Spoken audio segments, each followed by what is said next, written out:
Can you see my We can screen? see it. All right. Yes. All right. So are we ready to start?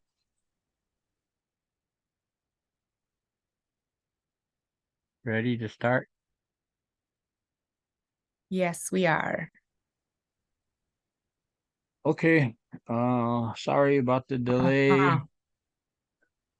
Can you hear me? Can you hear me?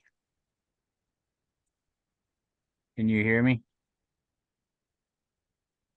Yes, we can hear you. Okay. Yep, we can hear you. All right. So sorry for the delay, everybody. Technical difficulties. All of us is part, I guess, but um today, this afternoon, we're gonna talk about Lakota Star Knowledge, and our Lakota word for it is Wichachpi Trawichoyake, Lakota Star Knowledge. And this is something that goes back thousands of years. Uh, no matter where we lived in this Western Hemisphere, we had star knowledge. It was a way to, it was a spiritual calendar. It was a way where we learned it from was the buffalo, the Pte Oyate. The buffalo people are the bison people. So every year when they roamed freely, they would go to these sacred sites that that connected to a sacred constellation in the sky. So we realize as humans, because we are not as spiritually attuned as the buffalo people, the bison people, are all animals for that matter. Birds, all of the four-legged, the deer, the buffalo, horses, and birds, and any type of animal and insects. Everything in nature, including the plants, were attuned to um, the constellations. There are certain times of the year that uh, certain plants grow. There's a window of sometimes maybe 3 weeks, 4 weeks for plants to grow.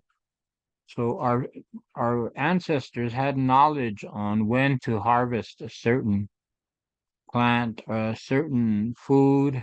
Uh, so they were knowledgeable of this, and we followed this calendar, spiritual calendar that I'm going to talk about for thousands of years. Uh, some people say, "Oh, I never heard of star knowledge. It must be a new age thing." And they coincided with what's the movements that are happening now of new age and alternative medicine and all of this. But to me, alternative medicine is what was brought to us from Europe. The medicines that, and a lot of their medicines they got from us as a people. Like example would be uh, like antibiotics. Certain antibiotics we used, certain plants we used, like willow. The willow. Uh, they get a thing called quinine from it, which helps. It's the same ingredient in the aspirin, and it helps with headaches. We always knew that it had medicinal properties, along with sage and these different plants. So, so we always had this knowledge. It was always there, and what I learned from my grandfather. In this picture we have Tehekota. Uh, People call it Devil's Tower. Some people call it Matho Tipila, but this is the name that I learned from my grandfather. He called it Tehekota, Gray Buffalo Horn Butte. So this is my teacher here. This is when he was young. His name was Thomas American Horse. But who am I? is Matueho in my language. Who am I? So I am Hmuya Mani. That's my spiritual name. My English name is Rick Two Dogs. I'm a husband, a father, a brother, a uncle, a grandfather. I'm the son of Asa Two Dogs Sr. and Edna Lone Hill. I'm the grandson of Two Dogs, American Horse, Little Warrior, Lone Hill, Crow Good Voice, Brown Cloud, and Medicine Horse. So that's my bloodline from where I come. This is my grandfather who I was fortunate to know, and I lived with him while he lived with us for a majority of my life, on and off. He lived in a place called American Horse Creek, but he would come and stay with us in the winter times, and sometimes in the summer too. He would come and camp, and he would go to the Pine Ridge Sundance that was held outside of Pine Ridge. So I learned a lot of stories, uh, a lot of medicines. I would help him dig medicine. I would follow him, and he would teach me songs, and kind of like what I do with my grandson now. So my grandson helps me uh, now, and he's also learned to sing, and he's really a good singer. So this was my teacher. So this is kind of a narrative from the book Lakota Star Knowledge by Ronald Goodman. So Ronald Goodman, I believe, is now deceased from what I've heard, but I can't verify that. But in 1980, he heard these stories of these old people, on the Rosebud Reservation. So he went out to interview them, and he interviewed people on the Pine Ridge Reservation too. One was the renowned holy man, Blackout. I mean, not Blackout, Wolf's Crow. And he also interviewed different elders in the community. One of them was a medicine man who lived at Wounded Knee. His name was Zach Bearshield. So a lot of these things he compiled, and he wrote it into a book. So it's been in existence since 1980, and you can obtain this book on Amazon, or I think they have copies at Prairie Edge. So it's interesting to read about these things. And again, I want to reiterate that it's not new age, and it's not something that somebody thought up recently. And people believe that because of the assimilation and colonization, a lot of this knowledge was almost lost or forgotten. So there was a time, probably back, or as far back as maybe the 20s and the 30s, that this was common knowledge among our people. The thing is, we were not a lot of times allowed to go to these sacred sites. I mean, there was a time when you couldn't go off the reservation without the threat of being killed. So, and then you used to have to get permission from the agency superintendent when you're going to leave, and he was given a window of time to come back. So you had to have the agency superintendent sign your paper, and then if you were caught on the outside by like authorities like Pennington County Sheriff or somebody like that, you had to produce your document that you were given permission to leave. And a lot of times, some of our people, when they left the reservation, they were killed. So we couldn't freely move about like today. Not really freely move about, but there's still like racial profiling and things like that that we have to endure as a people. So the sun and the star constellations and time explains how sun is in a constellation, and how the age of these ceremonies can be known from that. So the reason that we know the age of these ceremonies is coincides with a constellation, and that's because it's a cycle. The cycle moves starting with the day, the month, and the year. And as we will discuss later in the presentation, is that the sun tips at a certain angle. And also, the sun has a path. We say. So this path right now is moving right towards the middle, which is the fall equinox. So in a week or so, will be at the fall equinox. And then the sun will, so an equinox is when the sun passes halfway from its point, highest and the lowest point, when it passes halfway. So it will move past the halfway towards the winter solstice. The winter solstice is when the sun reaches the furthest to the south. Then on December 22nd, the day after the winter solstice, it's going to start moving back towards a higher point in the sky. And so when it reaches halfway, we have the spring equinox. And then it passes on March 22nd, it passes that mark. And then we move towards to the summer solstice, where the sun is the highest in the sky. And then on June 22nd, the day after the winter solstice, it moves back. So based on that and the degree of how the constellations move and stuff, we're able to tell time by it. So when a certain constellation went into a certain, the sun went into a certain constellation, then we knew it was a certain time of the year. So this belief unites the ceremonial map in the circle of stars, not only with sites in the Black Hills, but with a round of ceremonial actions at sacred sites, there ending with the sun dance at Bear's Lodge, Devil's Tower, but to us it's called Tehejota, June 21st, the summer solstice. As above, so below, that is what occurs in the stars is mirrored on Earth is a very old belief, now forgotten by Western culture and even by our own people.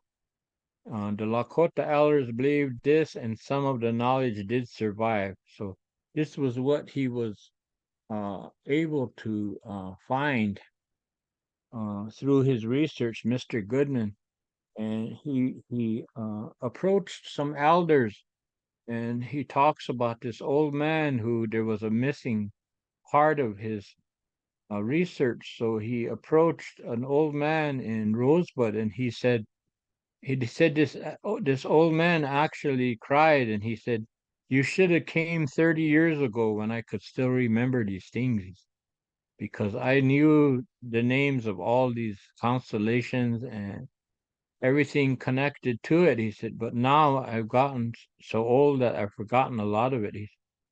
So I wish somebody could have asked me and wrote it down, he said, because that's how a lot of our things get lost. So I guess with age and the old people dying, a lot of this knowledge was lost. So this is the concept of as above, so below. So you look at this in our language, it's called Hmuya Mani. So you can see a lot of this symbol. If a sweat lodge, inipi, purification lodge, is built in the right way through the right teachings, you will see this pattern on top of the sweat lodge, the inipi. You can see the teepee, the tiikja, the teepee in this. You can see the bottom. So above where the poles go up represents as above, and then where we actually dwell in the teepee is so below. So the teepee represents the universe we live in now, and then above the teepee is where the sacred beings dwell, the spirits that help us in our ceremonies and help us in every day. So this is called Kapemini, means like something that whirls around, spins, like how the poles of the teepee twist above the actual lodge. You can see how the poles twist. So that's an intricate part of the instruction, the spiritual foundation of the tiikja or the teepee. So we can see here the Lakota Star Knowledge map. Uh, so we have the Hmuya Mani, which in the Western society of astrology or astronomy, I should say, is Pleiades. Then we have the Orion's belt. It's Kayamni Chankahu, Kayamni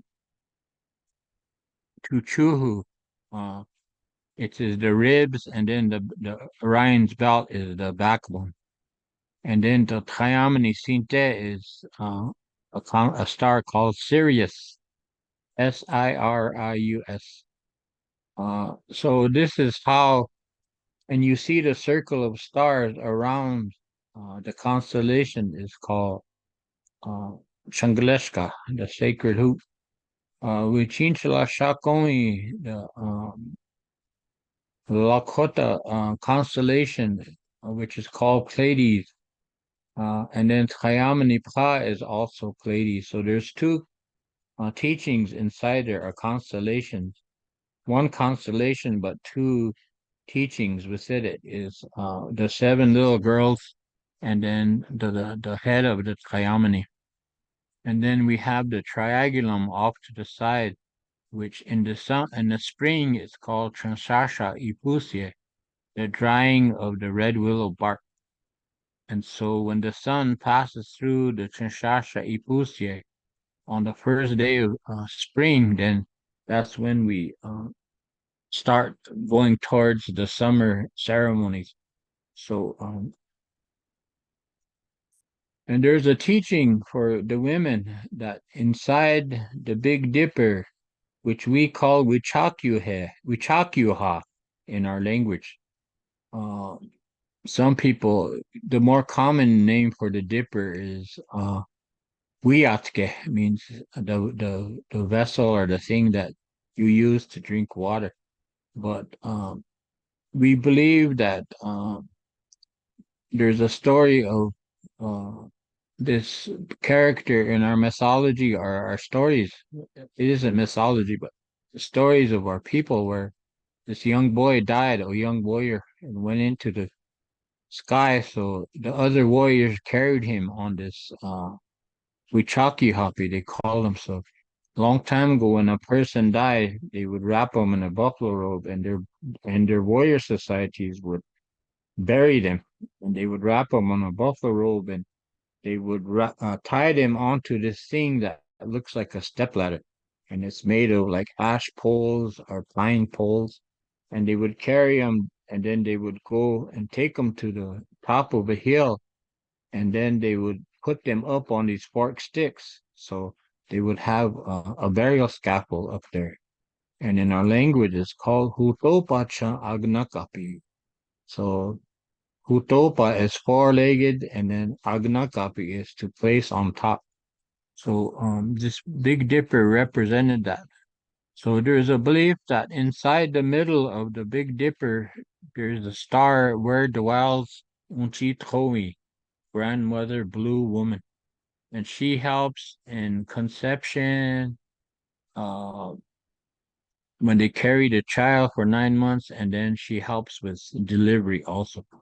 So long ago, there's a belief, and I think it still exists today, that you cannot see that star in the middle of the dipper unless you are with child or you're carrying a child. So you make offerings to her that you have a good. First of all, if you cannot conceive a child, then you make offerings to her. And then when you conceive a child, the belief is that this child is a gift from grandmother Blue Woman. And then she watches over you through the pregnancy and then at childbirth.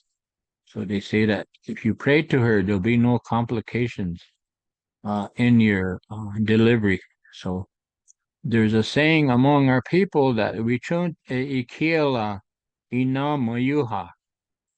And translated, it means close to death, mother gave life to me, because anything can go wrong, as the women well know, even today in today's modern medicine. You can hemorrhage, or there's complications. We still lose young women sometimes, even with the medicine today. But we had women among our people, and my grandmother was one of them. Her name was Helen Medicine Horse, and she had this ability, what you would call like a midwife, but she had spiritual power with it, that she could predict the gender of the child, and she had medicines to help with childbirth pain. She even had medicines to induce labor. She had this wide handed deer hide belt that she used to move the baby if the baby is lying in the wrong position. So she was able to see the baby if it was like it was going to be a breech birth. So she had the ability to move the baby in the right position. So, and it came to her through a dream as a young girl when she was about 12 years old. She had a dream where the spirits took her to a cave and they told her to choose one way or the other, go to the right or go to the left. So she chose to go to the left. And so this was the gift that was given to her. So that's how she achieved her ability to do that. So in the circle of life, understanding of the Ocheti Shakoni Oyate, there are 4 seasons. Although there is daily prayer, this is a time for special prayers beginning when the day is equal to night, known to others as spring equinox, and ends with the longest day or summer solstice. This is the belief of the people of the 7 council fires from the past when they lived in the old world. During this time, the He Sapa or Black Hills became the prayer sites. At those sites, from time immemorial, the people gather with their pipes to offer their prayers. Thus, the Black Hills are sacred to the people. So when we look at it, we look at the Black Hills, we see that this is a giant, like an altar, a place to pray. Uh, and we held it such that lot of times people did not live in the Black Hills on a continual basis because of how much reverence they had for this place. So we never saw the minerals or uh, the money that could be made from it because that wasn't a part of our world. So whenever we negotiated when the United States government wanted the Black Hills, this is what they saw was the minerals and the natural resources that they could extract from the Black Hills, um, and is based on gold, which is the basis of their monetary system. But we saw it as a sacred place, and because of that, no money can ever equal how we feel about this place because um, it was always our place of prayer, even to this day. So that's why it's so valuable to us. And people wonder why we don't take the money, but there's no price on this sacred place that we go to pray. So this is Triamine Pa Pleiades. It's the head of the constellation, an animal, perhaps buffalo. Uh, and the sacred site is what we call Hihankaga Baha, and it's no longer Harney Peak; it's Black Elk's Peak now. So there's a story of this bird that came and killed these 7 little girls whose spirits went up into the sky, and their spirits uh, represent these 7 sacred stars, which is called Wichinchla Shakomi, means the 7 little girls. And so we go there when the sun passes through this constellation, which is the first day of spring, and we make offerings to the thunder people so that they'll bring us rain, but they won't bring destruction. And, and if you notice, we as indigenous and native people, I know of people giving thanks for the rain that we've had this year, and thank you to the Thunder people who were generous to give us this rain that so there's a lot of natural fruits and plants growing now. It's like an abundant harvest this year of of the foods that we use. and the plants that we also utilize is abundant at this time. This is a very we're really blessed this year as far as the amount of plants and foods and the water that we received. So I just watched on the news this morning the community Rapid City is worried, that they're going to run out of water in about 30 years. So they're looking for alternatives. And what is interesting is one of the uh, plans that they have is possibly piping water from the Missouri River to Rapid City to supplement their water supply. So it'll be interesting whenever our people went to protest the pipeline by Cannonball. It was to protect that water there.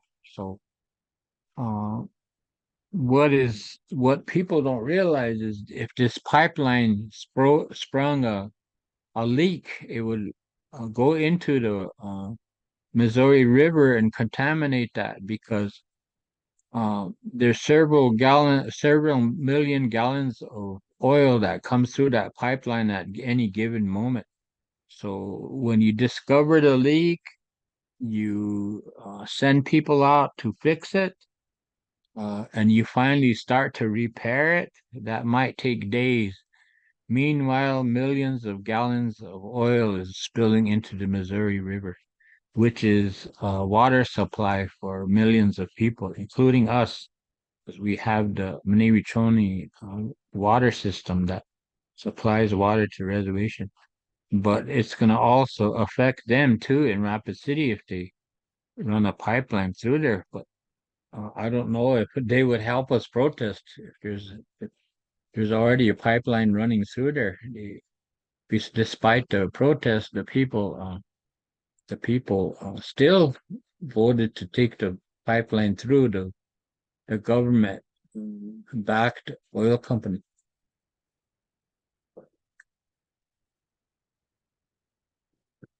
So this is Hihankaga Baha Black Elk's Peak. And this is where we go on a um, spring equinox to make prayers.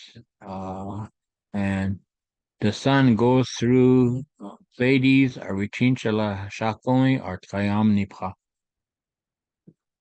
So we welcome back the Thunder people, the Wakin Oyate. So this year our prayers must have been strong because they brought a lot of, like I said, a lot of water to us and resupplied our water system, our drinking water, and we was able to harvest a lot of sage and a lot of medicinal herbs and fruits. There's lots and lots of.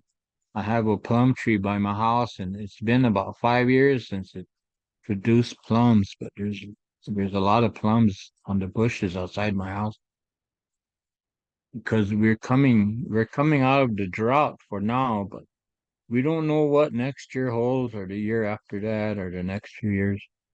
We might go back into a drought.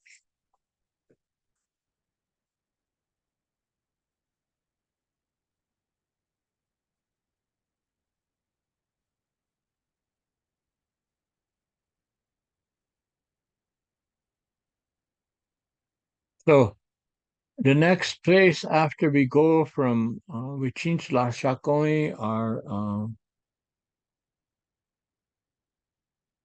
uh, Kayamnipha at Blackout Peak. Then we move to a mountain called Kresla, and it's called Okishlaya El Wowachwala. He's at the bare spot.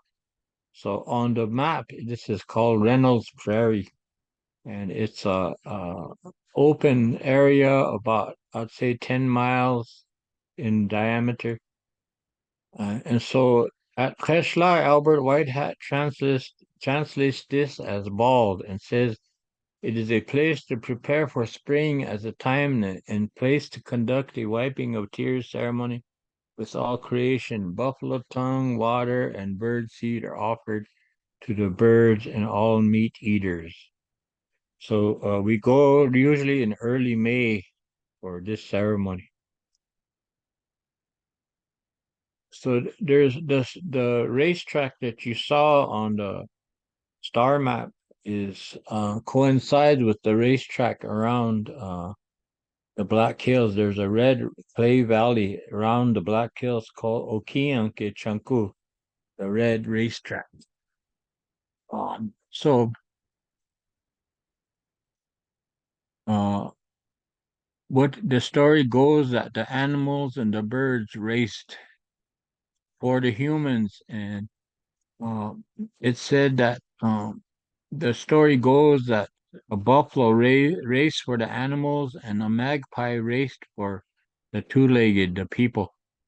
And if the buffalo won, we would become food for the buffalo and all four-legged animals. But not all, but four-legged animals. But the magpie rode on the rump of the buffalo, and right at the finish line, he went across and won the race. So the buffalo became our food instead of us becoming their food.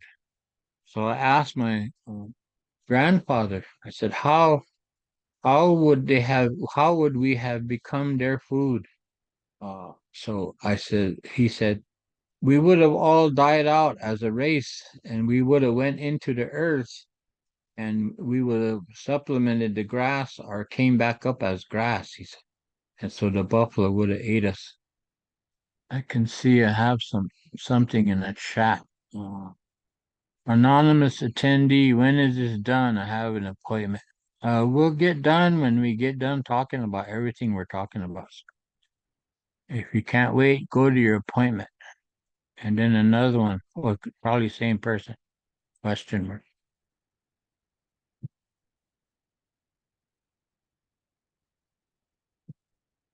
So this is a 10-mile up from a satellite picture of the Sapa, the sacred Black Hill. You can see right in the middle of the picture there. I don't know if you could see my cursor, but you can see Oglala there, the opening, the peace in the bare spot. And the reason we called it the peace in the bare spot is that everybody came there in peace. So if we met some enemy tribes there, we would not fight them, and they would not fight us because they have a lot of the same similar beliefs as us. So if they came there to pray, then we would not fight them. We would allow them to pray. Uh, so you can see the red racetrack around. So they say that this earth is red from the animals racing and from their hooves and from their mouths. They hemorrhaged as they were running. And so some of them died on this racetrack. So their blood went into the ground and caused it, the redness of the earth. So if you ever see it, you can go close. You can see that red. The dirt is red, but when you go into the Black Hills further, into the Sapa, then you won't see the red earth.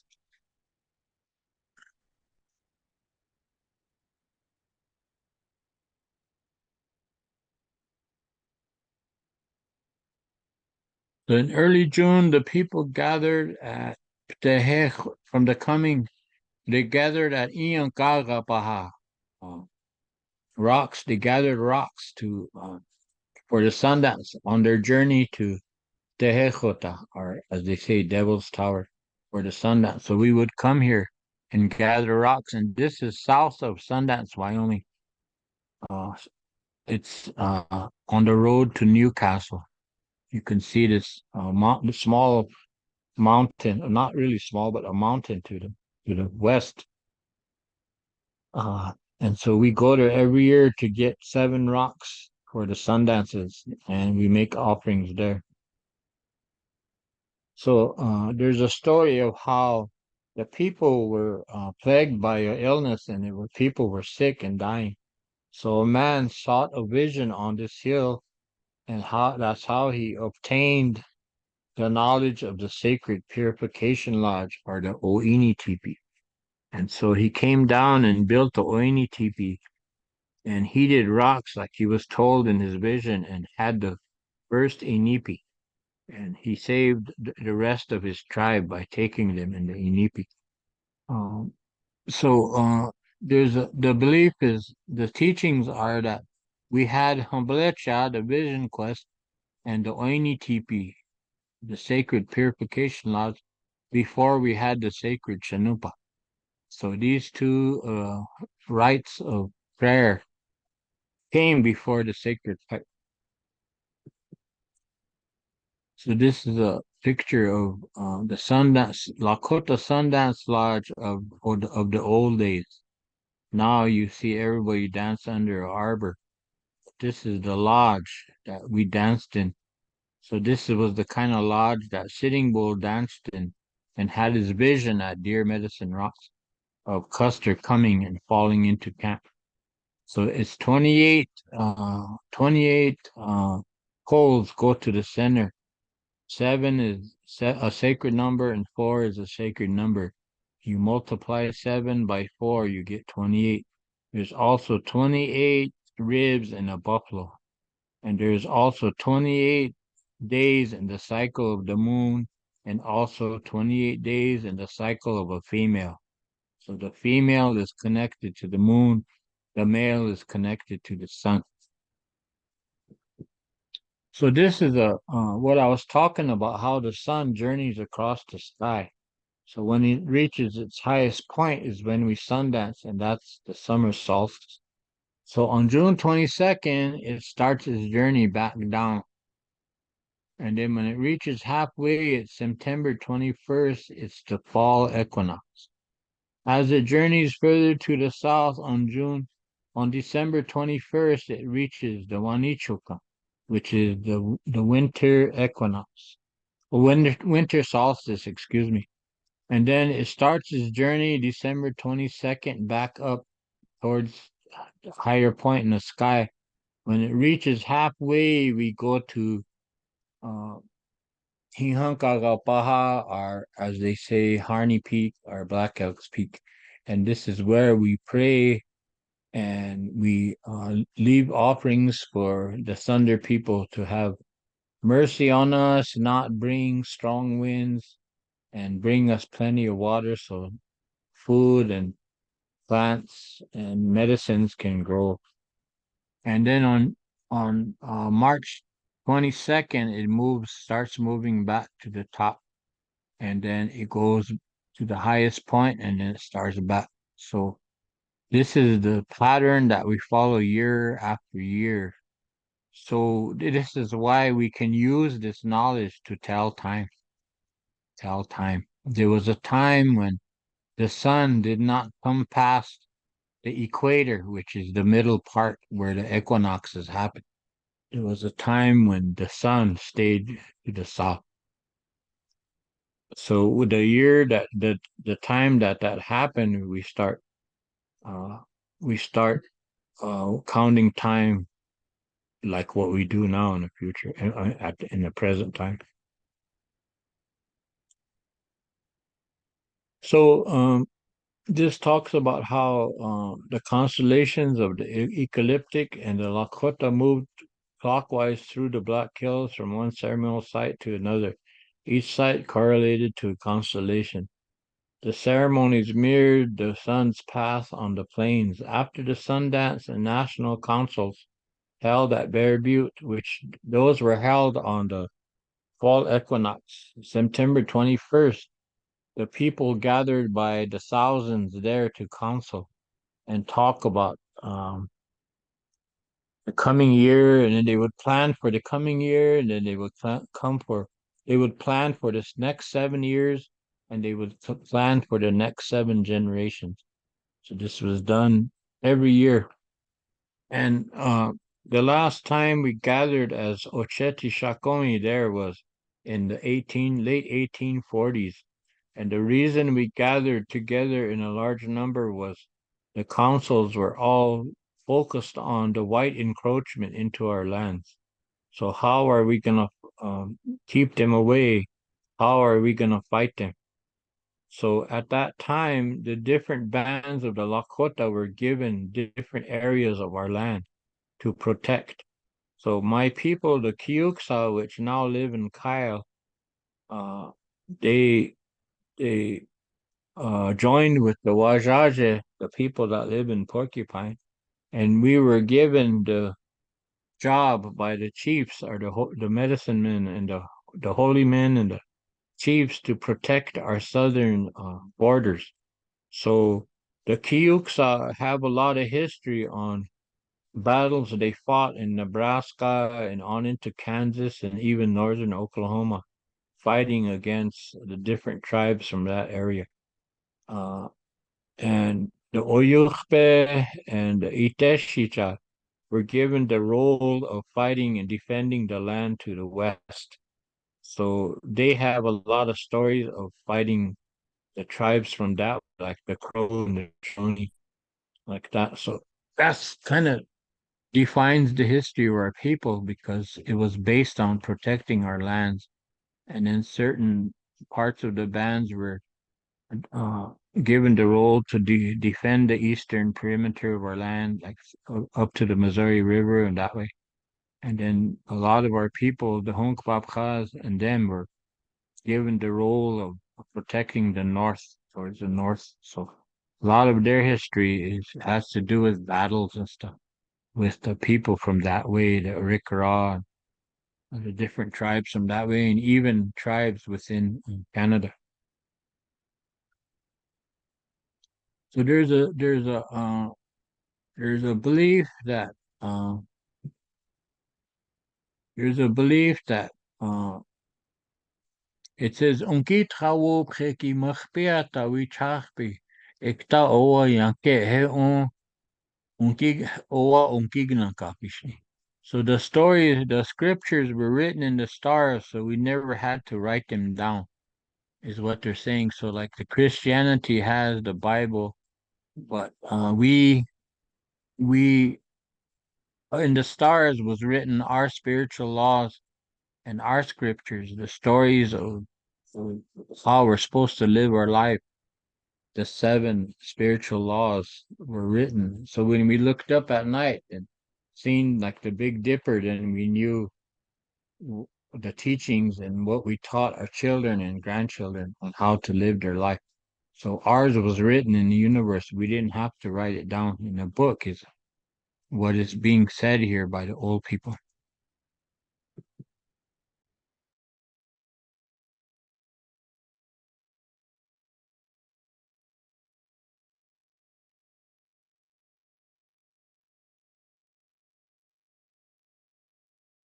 So that's the presentation of star knowledge. So there's a part 2 which we will cover the next time, and we will go into more in depth with the ceremonies and the teachings of the constellation and the ceremony. Hilama, Mhm. before we end the teaching, we have a link. If you would please, I'm going to put it in the chat. If you would please take the time to do this evaluation, it helps us to continue to give these monthly teachings on behalf of Lakshya. So if you would please go into your chat, click on the link and complete the quick evaluation. And once we end this webinar, the link will disappear. So if you're able to see the link, click on it and take it, we greatly appreciate it.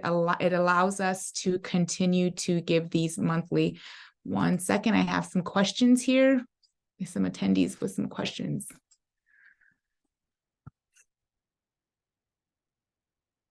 Oh, we have Whitney Tubals who says Wopila Lala, and then we have an anonymous attendee saying, Pilamaye, like she very grateful for taking the time to teach me. We have Judith Papp. Will you please email the recording? They will be up on our web page. If you are interested in seeing any of the recordings from previous teachings, they are on our Friends of the Children-He Sapa.org website.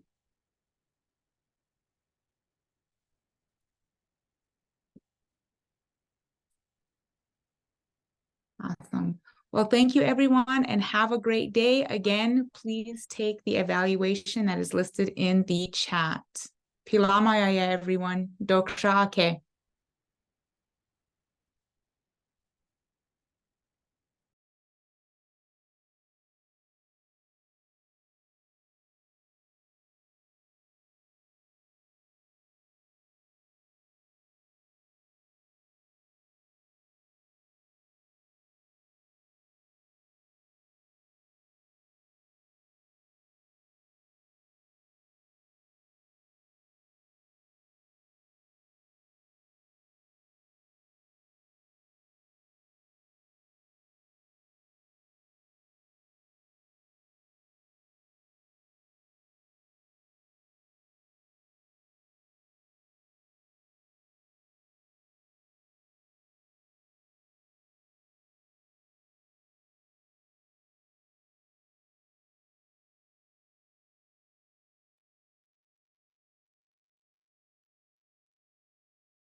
I see that I got a message that in the chat, nobody can see it. Let me see if I can upload it one more time.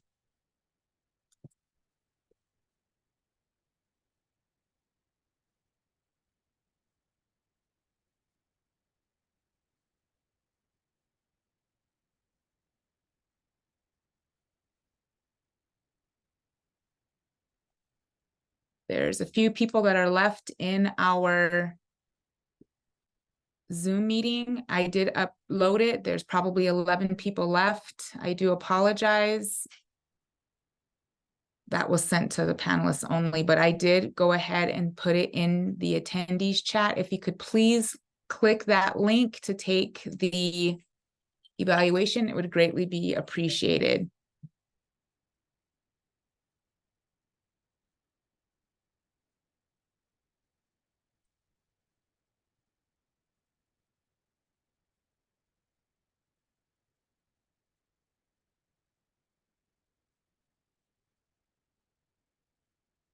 Again, I want to thank everyone for taking the evaluation. I see that there are 9 attendees left. If you'd please click on the link and complete the evaluation, it would be greatly appreciated.